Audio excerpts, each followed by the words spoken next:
new report showing more and more Americans are now falling behind on their mortgages, largely tied to the unemployment crisis in this country, which of course comes from an investment and trade system that is designed to suck money out of our country, which of course eliminates jobs. As the market digests the existing home sales report, there's another headwind facing the real estate market: shadow inventory. I mean, it's certainly not good news, and we just heard the existing home sales numbers are down again. States in the Northeast seeing a sharp rise in third-quarter mortgage delinquency rates.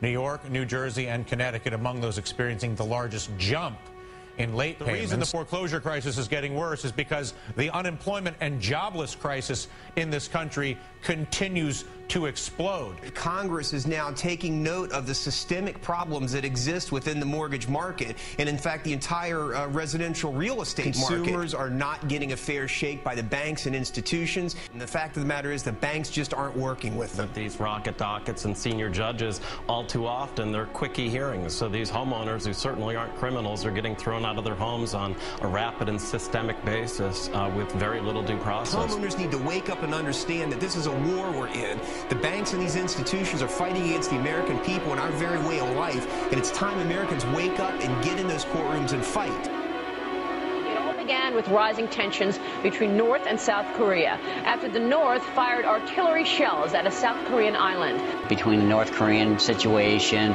the investigations on Wall Street, the political environment, it's all kind of negative. Guys printing the money told you they want you to buy stocks. Period. You know, we can overthink it. We can get academic about it. Whether it's right or wrong isn't relevant. What the answer is, they're forcing you into risk-based investments unless you think that there's something developing that is going to turn earnings negative. Well, a strange and somewhat disturbing story developed in California, where a missile was fired off the coast last night, and no one seems to know exactly who fired it or why. There's still no definitive word this morning about what exactly this was, which is really quite extraordinary. This is really unbelievable. There was quite a display over the Pacific Ocean just off the coast there, Los Angeles. What was it? Was it a missile? In the words of one senior Pentagon official, this is bizarre. Another theory is that it's all an optical illusion. Could a strange substance found by a southwest Arkansas man be part of a government test? Well, that's the question at the heart of a phenomenon called chemtrails, now getting widespread attention. You know, because we'd see it drop to the ground in a haze. Nichols then noticed the material collecting on the ground. The sample tested at a lab. The results?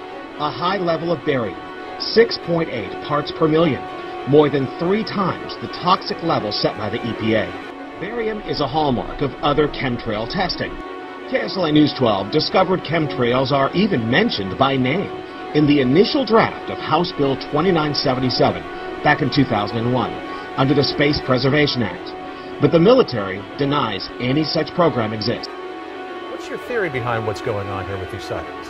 Saucer-shaped objects whose capabilities are vastly beyond anything that we have, the Russians have. I think the logical explanation is we're dealing with visitors from somewhere else. You know, who are these aliens? Where did they come from? How did they get here? Why, if they have the technology to travel on an interstellar basis, do they care about what we're doing? We are dealing with extraterrestrials. All the gentlemen who appeared with me at the press club believe the American people have a right to know the facts.